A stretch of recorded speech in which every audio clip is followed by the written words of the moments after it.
but okay. So I'll record just in case anybody thought they were going to make it but didn't. Okay, so the most tracker is pretty much our way as teachers of updating standards that we're covering in class. So when students initially take that MAP test at the beginning of the year, our boy, K-12 takes all that data and spits out this tracker for us. And so at first, it only has the column that says like NWEA on it. And that is taken right from, the standards that they either mastered or they say still progressing or have not mastered. Those are kind of like our 3 choices on most. And then next to the NWA column, there's a teacher column. And so then, based on the standards that we cover through that standards calendar and rotation every few weeks, through exit tickets or, activities that they're doing in class, work samples, what else? Our interim assessments, especially 4th and 5th, I feel, with USA Test Prep, we have kind of some good data to use, hopefully. 3rd grade, I know with you guys using the fluency, you didn't do the math in 3rd grade, did you, Haley? Yeah, okay, so I thought you guys just did fluency, but even that, like anything that we can pull, that we've been using to track data, that's what we're going to enter into the teacher column in the most tracker. Do we enter, is there more than one place to enter stuff? Isn't there just one number we enter?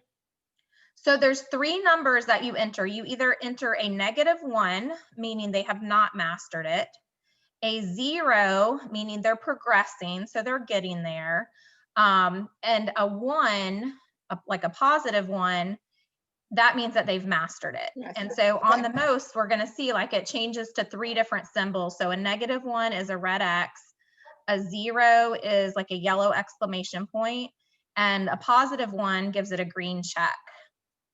You think I should use, I know you mentioned USA Test Prep. I wonder if I should use that instead of exit tickets, because that's, I mean, like I can look at that individual standard and say they mastered it or they didn't. You can use that as exit tickets. I mean, there are, you could do 1 or 2 questions in there, assign it. We've done that. I didn't know if you wanted me to just use strictly the USA Test Prep to update.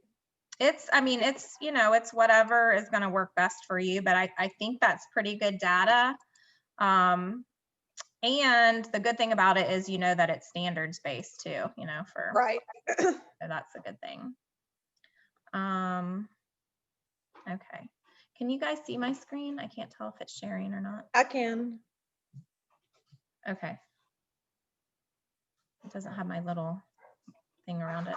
Okay, so in SharePoint, what I always do is I just like type in what I'm looking for. So if you type in most, Kylie, can you let the dog in, please? Thank you. And hit search. So there's a couple different files, and yesterday me and Melinda she was like, I can't find it. And I went in there and I was like, I can't find it either. Like, where is it? So it's not under most, it's under most files, I think. Let's see if that's the right one, because we are clicking around everywhere. Yeah, and so here are the files that we're going to use. So there's one for K-5, 6 through 8, and then in high school we have one for ELA and one for math. Now, normally in SharePoint, we download everything, right? Most is the one where you actually want to be working in it live. So I don't know if grade levels have like certain days and times where teachers are like, okay, well, I'm going to work on it on Thursday from 1 to 1:30. So nobody else be in there, because if 2 people are working on the same tab at the same time, it messes things up, like it won't save correctly and things like that. So that's one thing you might want to check with your team. Some people like to download it, enter it, and then go back, but I feel like that's doing it twice. So me, I personally don't like to do that. Like I know last year, and when I was with the algebra teachers, there were 5 of us. So we all just had like a certain schedule. We knew that like on, a certain day I'd be in it and nobody else should go in there because they could mess up my data. Because when you filter and stuff, things can change. So you are actually going to click on it and not download it unless, again, you download it, enter it, and then go back. But again, I feel like that's doing it twice. So totally up to you, but let's look. I'm sure you've probably at least opened it maybe, but if not, that's okay too. So once it loads, there's a tab for each grade level and each ELA and each math. So like in third grade, someone could be in the ELA tab and someone else could be in the math tab. That's totally fine. But if you're in the same tab at the same time, that's when things get messed up, if that makes sense. If you ever like want to try to remember something or like have questions about it besides, definitely ask me. But there is this little help tab that you can click on too, and it reminds you like what the numbers are. So like, again, if you put in a -1, so that means that you've given an exit ticket and this student, can you guys see it okay? Make it a little bigger. Like a -1 means, the student did not pass that standard and you probably need to work with them a little bit more. And when you enter that -1 for them, it's going to show a red X. When you enter a 0, that means, okay, they didn't quite get it. They haven't mastered it, but they're getting there. They're progressing. So again, a 0 will give that yellow exclamation point. And then the 1, that means that they've mastered it. So whether it was your exit ticket or the interim data that you have, whatever you might, teacher data, that 1 gives it a green check and that student is good to go. So they've taken our NWEA scores and made that information already in there. But then, like I said, then there's going to be one that says teacher. So they've already filtered it this year, which is kind of nice because last year we had both columns next to each other and like you would accidentally click on the wrong one and put stuff in the NWEA column. And then it's like you had to go back and redo stuff. So it is kind of nice this year. They've taken that NWEA one away and we're only seeing the teacher column. But pretty much, so like, let's say, we'll just go to 5th grade because that's where I've been the past couple weeks anyway. So you can, see there's 1 for each grade level and each math or ELA. You can filter it to a teacher. That was my question. I was going to ask. I was like, I hope I don't have to go through all 300 students. Yes. So I'm going to hopefully. So Cassie, do you see where it says Cassie Brooks is also editing here? Like you can see if other people are in there. Yeah, up top, I see it. But she's I'm going to get some grandma glasses. Yeah, so she's kindergarten, so we should be good to go. But again, that's where you want to check with your team and maybe say, hey, I'm about to work in the most, nobody else go in there right now, or, set up some kind of schedule.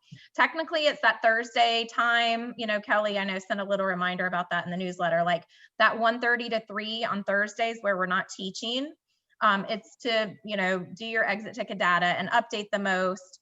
I know sometimes that gets pushed back though. Like I haven't been doing it the past few weeks that I've been in 5th grade. I just haven't had time. So usually I'm making, catching up on email and phone calls and. Right, exactly. So it's this like usually is going to get done at midnight. Yeah. I will say that usually like K-12 will say, hey, we're pulling the most on this date. And then principals usually let us know so that if you do need to get in there and add a few things, you have that time. I feel like it's going to be next week before Thanksgiving break because they know we've taken interims at this point, but I haven't heard a specific date yet. But I would just anticipate that because, Kelly did put it on our list of things to do. And, since we've taken our interims already. Anyway, okay, so you, Audrey, are you on here? Yeah, I'm here. Oh, no, I was gonna look on the, Oh, I was like, I'm here. oh, yeah, I see you. But I was gonna try to filter this to your name. See, it says others are also making changes. Do you want to see sorting and filtering from others?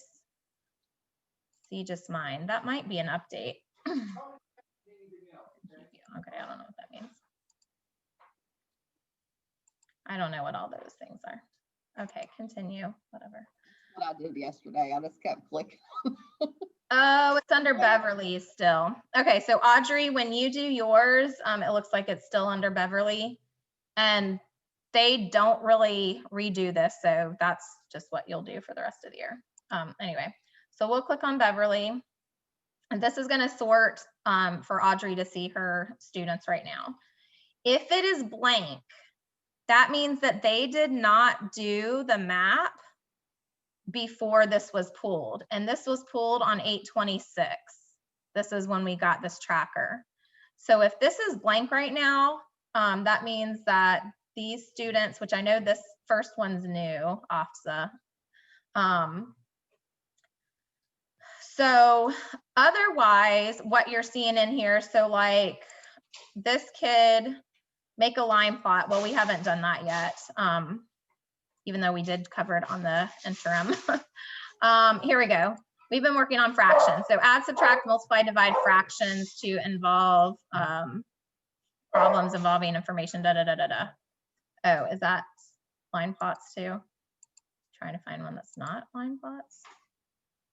Anyway, regardless of you find your standard, it's got like the description here, and then it's got the number here as well. And you can find it, you know, up here in this little box if it's cutting it off. And so right now what's in there is it's matching the NWEA, whatever they got from that. But say you did do an exit ticket and this kiddo maybe got a 75 on it. So, okay, he didn't fail it. He's got a little grasp of it, but he didn't, you know, get 100 or like a 90 to 100 either. So I know he's still struggling a little bit. Maybe there's some kind of misconception there. So I would change that to, I would probably put a 0 there, and it's going to change to a yellow exclamation mark. I'm going to do that. Is 80, if I'm looking at exit tickets and our interim test, is 80 mastery on here? There's not really a specific cutoff, but I would say, because that's what K-12 has as mastery, then I would say, yeah, like, you know, Just kind of use it as a guide. Right. Yeah. So that's pretty much what you do. As you do that, so you go through and change it for every student that you have. Now, hopefully the ones that are already a green check, like this kid, Peyton, I know who this is. She's not being invited to classes because she's already mastered a lot of things. Well, supposedly, but she has a green check for that already, you know, so it's like, I didn't need any teacher data for her because she's already mastered it. So when you go through and you notice students who already have green checks, you know, they're probably the ones who are probably being invited to those enrichment classes, and you don't necessarily have anything to update. I would start, if I were you guys, I would start with any interim data that you have. Even Haley, you know, for 3rd grade, the fluency, does it have like standards on there for you guys at all? It's broken up into like foundation, picture clues, things like that. Okay. So I would say anything that you can relate back to a standard, like try to match it up as closely as you could, because at least almost everybody took that, right? Exit tickets are so hit and miss. I know, like with us anyway, the past couple of weeks, like we've hardly been getting any, even though they're in class, and then we email them and they still don't do them. So yep. Yeah, so exit tickets, I don't feel are necessarily as reliable. I would start with any interim data that you have. Sherelle and Audrey, like USA Test Prep, breaks it down beautifully. Like, you know, yeah, by standard. So easy to pull. Even OLS, I know sometimes OLS matches, sometimes it doesn't. But if there's something in the OLS that they've taken, again, probably most students have taken it, you know, if their progress is good and everything and they're not behind. So we've had a lot of fraction stuff lately, and there's been a lot of quizzes in the OLS that match that. So as long as we can match the standard to it, then, you know, we would be able to enter that, you know, find the, wherever the standard is, you know, match up the number and description. So that I feel like is the time consuming part, just making sure that it's the right standard, because there's nothing here that tells us, oh, you'll find this in this OLS lesson and this unit, you know? So once you do a couple though, you know, it kind of gets to be pretty fast because you just go right down the line. And it's alphabetical, and again, sort it by your, you know, homeroom. But that's pretty much it. I would say, you know, start off, maybe try to do one ELA and one math. And then usually what I would do is just kind of go back and forth, just so I'm keeping about the same and I know which ones I've done. It does change up here. So like this means that like if right now it shows that 13% of students have mastered whatever this standard is. So if I do a couple more and they go to green checks, then that number is going to keep like adding up. Trying to think what else, like what other questions. I think it's just a matter of getting in there, thinking about what resource, you know, what data you're going to use, finding the standard, and then remember it's those three numbers, either the -1, the 0, or the 1. I think I'm ready to try it and practice. Or actually not practice, actually do it. Do it. Yeah, I think I'm good now. I just needed to know what to do. So It helps just to have somebody demonstrate. definitely. Okay, good. Yeah, again, it's time consuming, just because you're doing like, well, not even necessarily the whole homeroom if you're using exit tickets, but I would just try to start with anything that you might have for the whole class. In algebra last year, we used the OLS a lot. Well, we call it something different there, but because our standards did match pretty well. And then it's like, okay, well, we had that data on almost everybody, you know, if the students were staying up to date with the lessons that they should. I feel like in elementary school, sometimes that's a little bit harder. It doesn't always match up as well. So you just try to find, you know, whatever you can to match that standard pretty much.